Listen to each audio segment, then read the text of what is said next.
de nous recevoir. Mesdames et messieurs, chers téléspectateurs de Webinfo, bonjour et bienvenue à Surf ces actualités.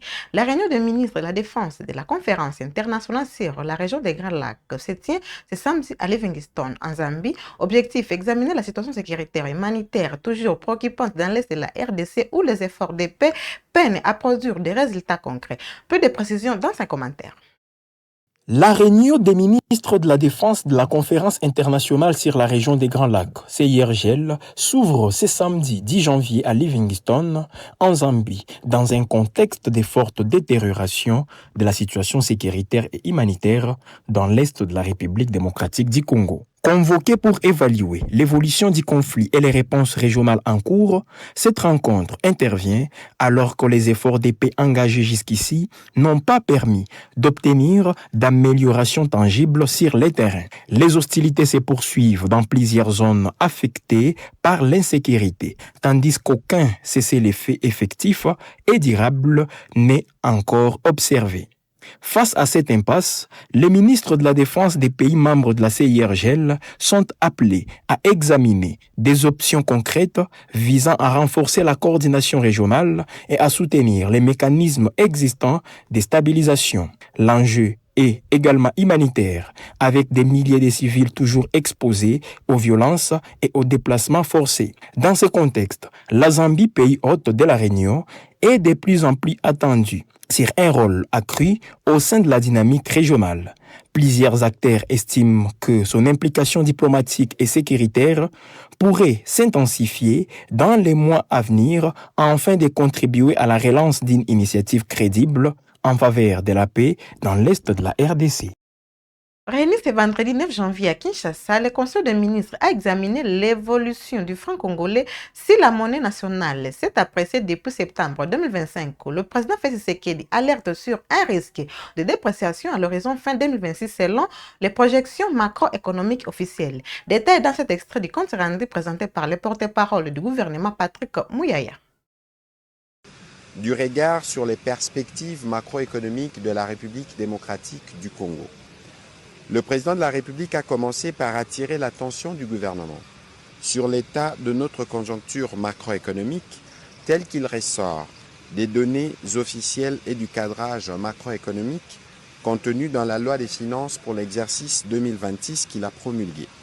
Cette situation appelle une vigilance accrue ainsi qu'une action gouvernementale rigoureusement coordonnée. Si une appréciation du franc congolais a été observée depuis septembre 2025, le cadrage macroéconomique officiel anticipe néanmoins à l'horizon fin 2026 un risque de dépréciation de la monnaie nationale. En effet, le président de la République a appelé au renforcement de la discipline des finances publiques. Il a réaffirmé que la rationalisation des dépenses publiques demeure un levier immédiat, crédible et indispensable pour préserver les équilibres macroéconomiques. Elle implique une allocation plus efficiente de ressources fondée sur l'élimination des dépenses non prioritaires ou insuffisamment justifiées. Le président de la République a insisté enfin sur la nécessité d'une communication institutionnelle cohérente et responsable en matière de politique macroéconomique afin de préserver la crédibilité de l'action publique. Dès lors, il a instruit la première ministre chef du gouvernement de lui transmettre dans les 15 jours un rapport précis et documenté sur l'état d'avancement effectif du processus de rationalisation des dépenses publiques, les mesures mises en œuvre et les résultats attendus à court terme. La sécurité est l'affaire de tous. À Butembo, le gouverneur militaire du Nord Kivu, basé à Beni, a échangé ce vendredi 9 janvier avec le jeune de la région. Objectif, les sensibiliser à leur rôle dans la consultation de la paix et la préservation de la stabilité locale. Reportage signé celui de communication du gouverneur militaire. Dans le souci de la paix et la cohésion sociale, le gouverneur du Nord Kivu, le général-major Somo Kakule Evaristo, a partagé sa vision avec la cellule en charge de mobilisation, de sensibilisation à la citoyenneté, aux bonnes mœurs et aux actions patriotiques à Butembo ce 9 janvier 2026. Cette rencontre intervient en cette période de montée de la violence dans la ville et ses environs, explique le député honoraire de la province du Nord Kivu, M. Tembo Suyotama, qui est en même temps président de cette cellule. Notre mission, c'est d'identifier les actions anti-patrie et sensibiliser la population du Nord Kivu en particulier et la population de toute la République démocratique du Congo sur des actions patriotiques. Parce qu'une fois on n'est pas patriote, facilement on peut être utilisé par l'ennemi, on peut être utilisé par les agresseurs, consciemment ou inconsciemment. Il invite par ailleurs la population bubolaise à la vigilance face au banditisme, à l'infiltration du M23 et à l'activisme de l'ADF-MTM, sans oublier la criminalité qui monte d'un cran. À cette occasion, nous appelons toute la population à se désolidariser de ces bandits qui créent terreur et désolation. Sans cela, on risquera en train de jouer sur le tam-tam qui est en train d'être bâti ailleurs. Cette cellule a enregistré quelques succès avant même cet échange avec le gouverneur, surtout à Mangorojipa. De son côté, le gouverneur F-23 Bahati Musanga Erasto, basé à Goma, a rendu visite ce vendredi 9 janvier 2026 à une femme ayant mis au monde des quadruplés à l'hôpital provincial. Il y a apporté une assistance financière et a assuré la prise en charge totale de frais médicaux par le gouvernement provincial. Suivez ce reportage de la site de communication du gouvernorat. Le gouverneur du Nord Kivu, Bahati Musanga Erasto, a visité une femme ayant accouché de quadruplés ce vendredi 9 janvier 2026 à l'hôpital provincial du Nord Kivu. Au cours de cette visite, l'autorité provinciale a remis une enveloppe pour l'assistance et a promis que la facture sera payée par le gouvernement provincial.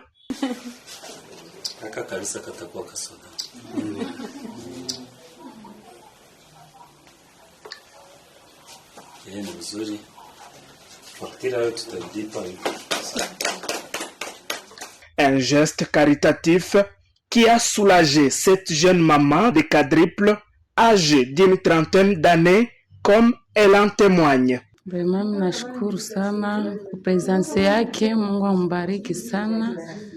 Mungu alinibariki na watoto ine. Watoto ine niko navo, sina kwa kuvalelea, sina kazi, bwana hana kazi. Bien file.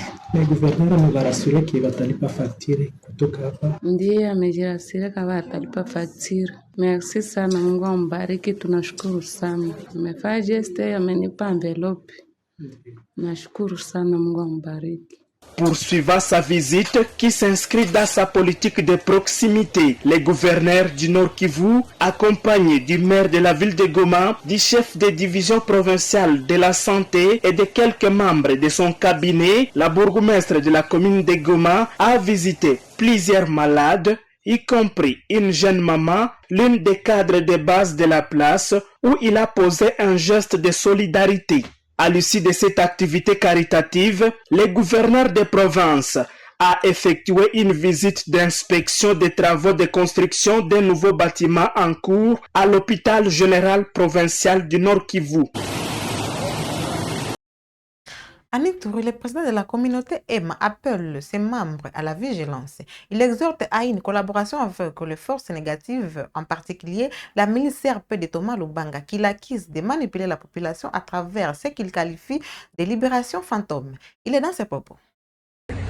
Nous ne devons pas diviser nos communautés et nous devons être unis et soutenir l'effort pour la paix. Et je crois que c'est la même chose que je vais lancer à tous les Itouriens et surtout aussi à la communauté EMA qui va nous suivre en ce moment pour que nous puissions aller dans l'unité. Et la réponse de l'autorité provinciale militaire? L'autorité a toujours été disponible. Elle a toujours exprimé son devoir et son affection par rapport à tous les Itouriens.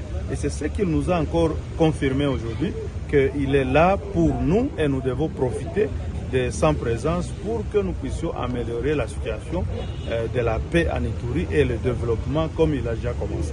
Vous avez le dernier message à adresser à la population iturienne? Le message, c'est que nous devons être un. Nous devons laisser les manipulations. Nous devons éviter, en tout cas, de coopérer ou de collaborer avec les forces négatives, surtout la CRP. La CRP qui trompe notre population à vouloir libérer, je ne sais pas de quelle libération, et nous disons à notre population que cela n'est pas possible et que nous devons prêter main forte à notre gouvernement et au gouverneur militaire pour que la paix qui a déjà commencé revienne et que nous puissions vivre dans la paix. Merci. C'est à nous de vous remercier. Réunis en assemblée générale extraordinaire ce vendredi 9 janvier, les professeurs de l'université de Kinshasa ont exprimé leur indignation après l'assassinat de leur collègue, le professeur Mathieu Abata. Dont le professeur David Loubo, le président de l'association des professeurs de l'Unikine à Poukine, il s'agit d'un effet inédit et tragique dans l'histoire de cette alma mater. Il affirme que jamais depuis la création de l'Unikine, un professeur n'avait été assassiné aussi cruellement à son propre domicile. Je vais ce propos dans cet extrait recueilli par nos confrères d'actualité.cd. Mesdames et messieurs de la presse, la nuit du 8 janvier, la nuit 17 au 8 janvier, nous avons connu à l'université de Kinshasa un événement inouï. Si la mémoire collective est bonne, depuis la création de l'Ovanium en 1954, avec tous les régimes qui se sont succédés, de 60 à nos jours, pour épargner la colonisation, c'est la première fois qu'un professeur de surcroît ordinaire est assassiné dans sa propre maison, sauvagement, cruellement. Et la Poukine et tous les établissements de l'enseignement supérieur universitaire sont très indignés pour ce lâche assassinat. Et voilà pourquoi nous demandons à ceux qui ont la charge de sécuriser les personnes et leurs biens de prendre les taureaux par la corne et de trouver d'autres méthodes pour la sécurisation du professeur. Que ce soit sur les sites, que ce soit dans sa résidence au plateau ou dans sa résidence à la cité. Il est anormal qu'on ait une police de services de sécurité qui n'anticipe rien, qui attendent les voies de fait. Pourquoi je l'ai dit? Le 24 décembre 2025, les voisins de Kouyous ont été visités par les criminels. Et les services n'ont pas tiré de leçons. Et aujourd'hui, nous pleurons un baobab qui vient de tomber. Ce n'est pas un deuil normal parce que la mort à elle seule constitue déjà un casus belli.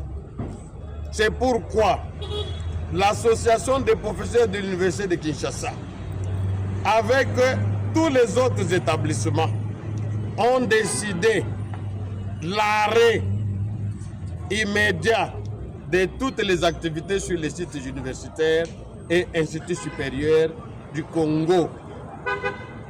Et cela prendra la journée d'aujourd'hui, vendredi, samedi, lundi et mardi. Aucune activité ne sera exercée sur les sites. Et mercredi, nous nous retrouverons peut-être pour une évaluation. La Poukine et ses alliés décident de faire un sit-in ce lundi 12 janvier 2026 au cabinet du vice-premier ministre et ministre de l'Intérieur.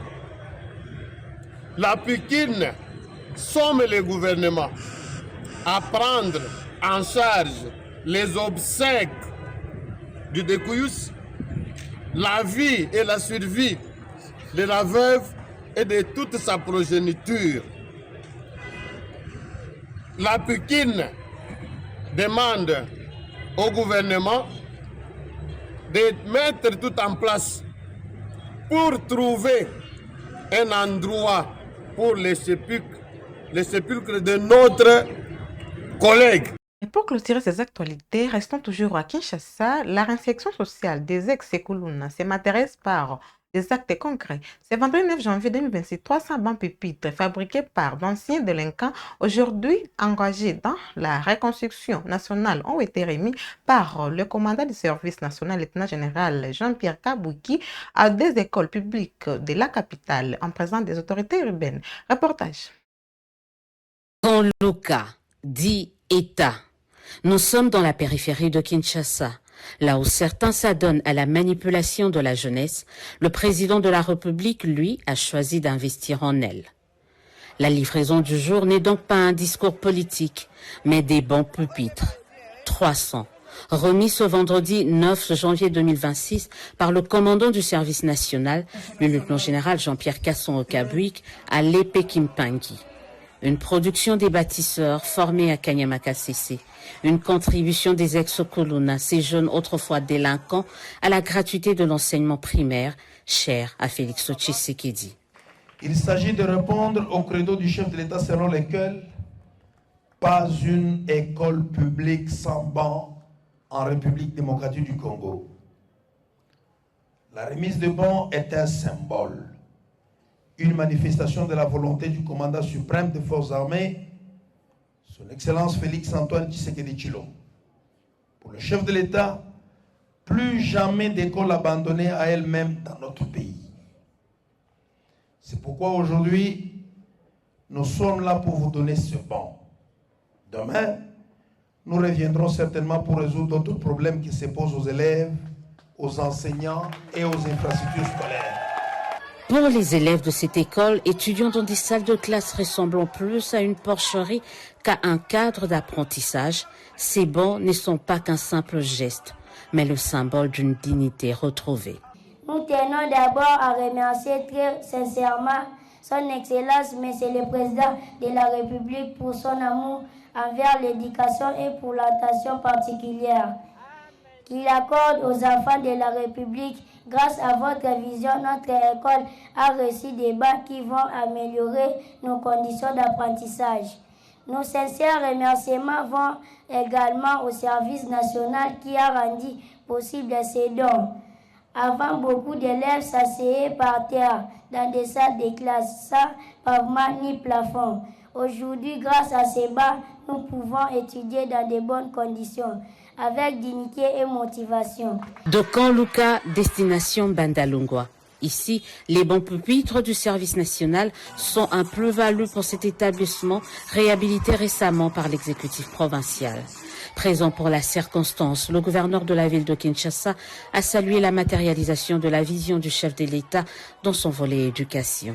Daniel Bumba annonce l'intensification et l'extension de la collaboration entre la ville de Kinshasa et le service national. Nous projetons une formation de jeunes gens désœuvrés ou des volontaires d'autour de 10 000 pour assurer l'ordre public, c'est-à-dire un accompagnement de la sécurité, de la salubrité ainsi que de la tranquillité par l'accompagnement du service national.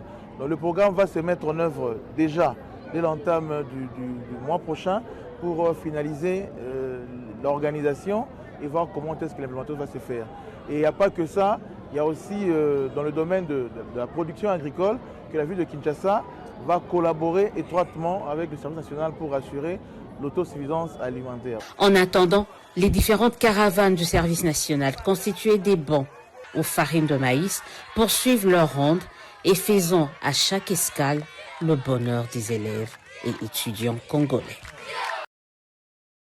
Une fois de plus, merci de nous avoir suivis, mesdames et messieurs. C'est par cet élément que nous mettons fin à ces actualités. N'oubliez pas de vous abonner, de cliquer sur la cloche de notification pour ne rien manquer sur votre chaîne Web Info Télévision.